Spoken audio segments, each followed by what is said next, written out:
Bapak Ibu yang dimuliakan Allah Subhanahu wa taala, bangunan masjid yang indah. Kaligrafinya tadi disebutkan protokol, entah dari mana. Saking kan banyaknya kalimat-kalimat asing, tak tertangkap saya saking canggih. Payah kita menghafalnya. Pokoknya Bapak Ibu yang hadir malam ini dari Pekanbaru, dari Sumatera Barat, kalau pulang ditanya oleh mereka, bagaimana kesan dengan Masjid Islamic Center Pangarayan, Islamic Center Madani Pasir Pangarayan. Masya Allah, bismillah, Masya Allah, Masya Allah. Lalu masalah kaligrafi ini menimbulkan polemik di Saudi Arabia. Masjid Nabawi, Bapak Ibu tahu kaligrafinya keliling. Yang masih ingat umroh haji kemarin, tengok keliling kaligrafi di Masjid Nabawi. Lalu kemudian pada tahun 1924 terjadilah revolusi. Syarif Hussein digulingkan, naik rezim King Saud. Berubah negara itu yang sebelumnya namanya Hijaz, berubah menjadi Kingdom of Saudi Arabia, menjadi negara Saudi Arabia, Al-Mamlakah Al-Arabiyah As-Saudiyah, negara Arab Saud, punya Ibnu Saud. Salah satu ciri mereka kembali kepada Al-Quran dan Sunnah, memahaminya secara letterlik, secara tekstual. Mereka mengkritik kaligrafi yang ada di dinding Masjid Nabawi. Kaligrafi yang ada di dinding Masjid Nabawi ini mau dicopot, ditanggalkan, ratakan dengan dinding putih saja, tak boleh ada kaligrafi. Lalu ketika itu mau dilakukan di Masjid Nabawi, datanglah Syekh Muhammad Mutawalli Asy-Sya'rawi, ulama besar dari Al-Azhar Mesir. Ini diceritakan dalam buku catatan harian.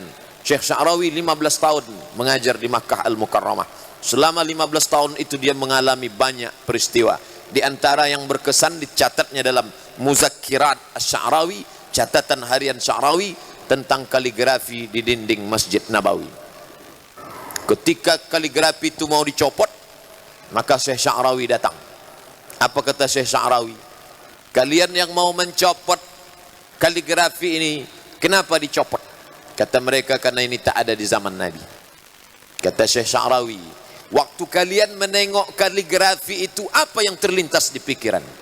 Saat kalian melihat kaligrafi yang cantik itu, apa yang keluar dari mulut? Saat melihat kaligrafi yang cantik, Masya Allah, ma ajmala hazihil kitabah, hazal khattul arabi. Masya Allah, betapa cantiknya kaligrafi ini. Kenapa tangan bentuknya sama, jumlah jarinya 5, tapi tulisannya beda. Yang satu menulis begitu indahnya, yang satu macam cakar ayam. Kenapa suara, bentuk mulutnya sama, bentuk lidahnya sama, tapi yang satu keluar Masya Allah macam Muammar ZA, yang satu lagi keluar macam kambing ditarik. Kelebihan yang diberikan Allah Subhanahu wa ta'ala. Maka kata Syekh Sya'rawi, begitu kau lihat tulisan, yang keluar dari mulutmu adalah Masya Allah. Begitu kau lihat tulisan, yang terlintas di pikiranmu adalah Masya Allah. Lalu kalau begitu indah, kenapa dicopot? Jadi yang menyelamatkan kaligrafi itu adalah Syekh Mutawalli Asy-Sya'rawi, ulama besar Al-Azhar, pakar tafsir, 15 tahun mengajar di Makkah Al-Mukarramah. Jadi kalau kaligrafi begitu cantik dan indah, maka dia menjadi kesan bagi yang menengok, jadi akan mengatakan bismillah, Masya Allah. Ada mazhab mengatakan kaligrafi ini makruh, Pak Ustadz. Yang mengatakan kaligrafi makruh itu mazhab Maliki. Karena mazhab Maliki itu solatnya tidak menengok tempat sujud. Menurut Imam Malik, wajah itu menghadap ke Ka'bah. Karena Allah menyebut dalam Quran, fawalli wajhaka syatral masjidil haram, hadapkanlah wajahmu ke arah Masjidil Haram. Itulah kenapa mazhab Maliki memakruhkan kaligrafi, karena saat solat matanya menengok. Sedangkan kita mazhab Syafi'i tak masalah, karena saat solat mata kita menengok tempat sujud. Makanya kalau solat jangan tengok, kalau menengok tentu dia tengok. Cantiknya lah kaligrafi ini, siapa lah yang menulisnya kan? Kita menengok tempat sujud. Karena kiblat itu 3. Yang pertama kiblat hati, mengingat Allah. Yang kedua kiblat dada, menghadap ke Ka'bah. Yang ketiga kiblat mata, menengok tempat sujud. Maka bagaimanapun cantik ornamen lukisan tak akan berpengaruh. Kenapa demikian? Ini adalah syiar, membangkitkan, menunjukkan penghormatan masyarakat Rokan Hulu kepada rumah Allah Subhanahu wa ta'ala. Kalaulah haram menghiasi masjid, tidak akan digantungkan lampu-lampu yang cantik di Masjidil Haram dan Masjid Nabawi. Kalaulah haram menghiasi masjid, tak akan dibuat emas pelapis pintu Ka'bah. Dan itu disepakati oleh ulama. Tak satu pun ulama mengkritik selama dia tak masuk dalam kategori perbuatan yang mubazir. Tapi masjid tak cukup hanya sekedar hiasan. Betapa banyak masjid yang cantik, indah tapi ditinggalkan. Oleh sebab itu masjid mesti diisi dengan kegiatan-kegiatan keilmuan. Alhamdulillah, dari maghrib ke isya di masjid ini datanglah bapak-bapak orang tua mengantarkan anak. Para imam kita yang juara qari internasional duduk mendengarkan anak-anak. Makharijul hurufnya, hafalan Al-Qur'annya, tajwidnya, qiraatnya, duduk di sini semua di masjid. Bapak Ibu masih ingat bulan Ramadan tahun 2012, malam nuzulul Quran di Masjid Agung An-Nur Pekanbaru, Gubernur Riau langsung mendeklarasikan program maghrib mengaji. Saya waktu itu tidak datang karena saya di Pasir Pangarayan. Di sini pula kita sedang mendeklarasikan Rokan Hulu menghafal. Itulah program Ramadan 2012. Diajak seluruh masyarakat kembali menghidupkan tradisi lama, menghidupkan malam dari maghrib ke isya mengaji. Karena zaman-zaman kita kecil dulu Bapak Ibu masih ingat, surau, langgar, musola, masjid jami, masjid besar, dari maghrib ke isya mengaum suara anak-anak mengaji.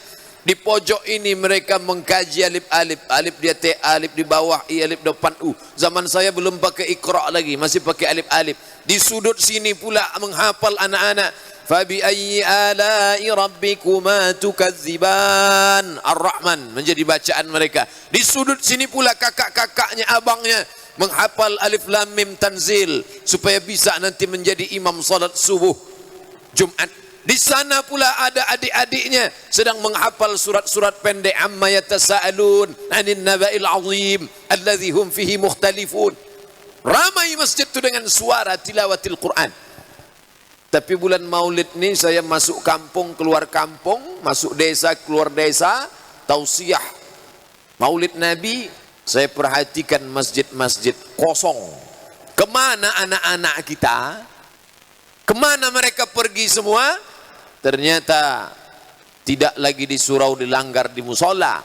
Suara-suara mengaum macam tawon di masjid itu sudah lari keluar masjid. Di kota-kota suara itu lari ke warnet, game online, PlayStation, macam-macam namanya. Sedangkan di kampung-kampung parabola sudah masuk desa.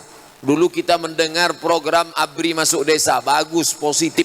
Tapi ketika parabola masuk desa, habis. Dulu satu rumah satu TV. Ternyata satu rumah satu TV meningkat angka perceraian. Karena bercerai suami istri gara-gara TV. Suami mau menonton Real Madrid PS Barcelona, istri mau menonton sinetron film hantu. Akhirnya berkelahi. Kata Pak Hakim Pengadilan Agama, untuk menyelesaikan masalah kalian ini tak ada cara lain, beli 2 TV. Itulah asal usul kenapa TV itu menjadi 2. Rupanya anaknya mengamuk juga. Karena ada anak kecil tak mau menonton sinetron hantu, tak juga mau menengok bola. Karena dia sudah kecanduan Masa and the Bear. Akhirnya ikut juga Upin dan Ipin dan lain sebagainya. Bapak Ibu yang dimuliakan Allah Subhanahu wa taala, ini hiburan. Salahkah orang menerima hiburan? Tak salah. Tapi ketika hiburan itu merusak, menghabiskan waktu, maka dalam Islam diajarkan min husni islamil mar'i, kalau mau menengok melihat kualitas keislaman seseorang itu apanya ditengok? Tarkuhu ma la ya'nihi, ketika dia sanggup meninggalkan perkara yang tak penting. Kalau masih sibuk dengan perkara yang tak penting, maka Islamnya belum berkualitas. Walaupun tahajudnya banyak, walaupun witirnya rajin, walaupun muhasabahnya sering, kalau masih peduli kepada yang tak penting, menurut hadis ini, min husni islamil mar'i, kualitas keislaman seseorang, tarkuhu ma la ya'nihi, meninggalkan perkara yang tak penting. Peradaban Islam dibangun dari dalam masjid. Makanya kalau kita mau kembali Islam ini bangkit, satu-satunya cara tak lain tak bukan adalah kembali ke masjid. Rokan Hulu sedang memulai itu. Mulailah diajak kembali ke masjid. Ini jalan lintas luar biasa. Sumatera Utara, Sumatera Barat, semuanya pasti melintas di jalan ini. Maka salah satu keuntungan masjid yang berada di jalan lintas, itu insya Allah Bapak Ibu tengok 24 jam mobil akan parkir di depan. Setiap yang lalu lalang, yang datang dari Padang Lawas, parkir. Yang datang dari Payakumbuh, parkir. Di depan ramai. Apakah parkirnya mau sholat sunat tahiyatul masjid? Wallahu a'lam. Yang jelas kamar mandi itu salah satu sasaran.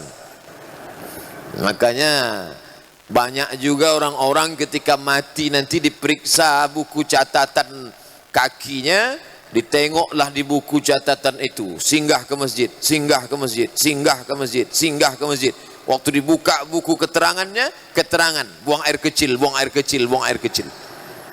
Makanya kalau balik ke Pekanbaru atau masyarakat yang singgah, memang tak salah buang air kecil, tapi sempatkan berwuduk, masuk ke dalam masjid, usolli sunnata tahiyatul masjid raka'ataini lillahi ta'ala. Tempat bersujud itu akan menjadi saksi di hadapan Allah subhanahu wa ta'ala.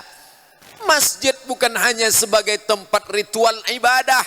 Masjid tadi disebutkan Pak Bupati yang belum nampak sekarang tempat penitipan anak.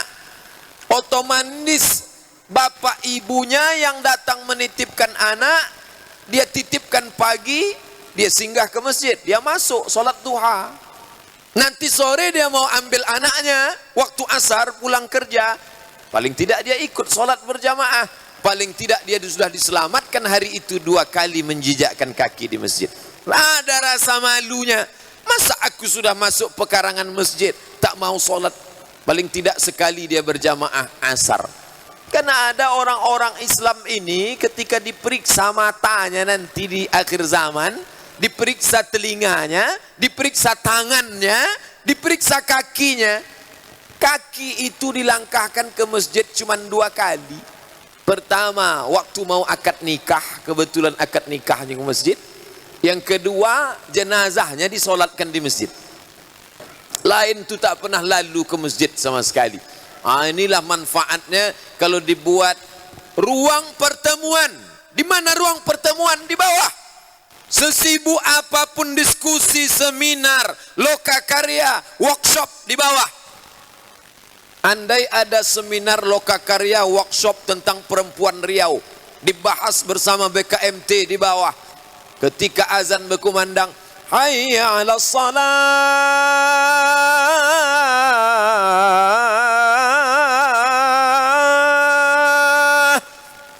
Apa kata protokol di bawah? Stop, mari kita naik ke atas. Coba kalau acara itu dibuat di hotel. Bersambut-sambut suara azan, hayya 'alas salah. Apa kata protokol? Kalian saja duluanlah, kami belakangan. Itulah manfaatnya kalau dibuat di masjid. Semua akan terhenti. Ini akan menjadi masjid paripurna menurut istilah orang sekarang. Multi activity. Semua aktivitas dibuat di mari. Bayangkan kalau ada klinik gigi, klinik bersalin, klinik kulit.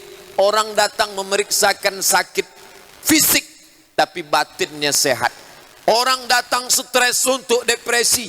Mari kita ke masjid sebentar, menengok masjid, menengok kalimat-kalimat Allah. Mungkin dia diganggu setan, mungkin dia sedang kerasukan hantu. Tapi begitu masuk ke dalam, lari tunggang langganglah hantu setan yang mengganggunya itu. Kenapa?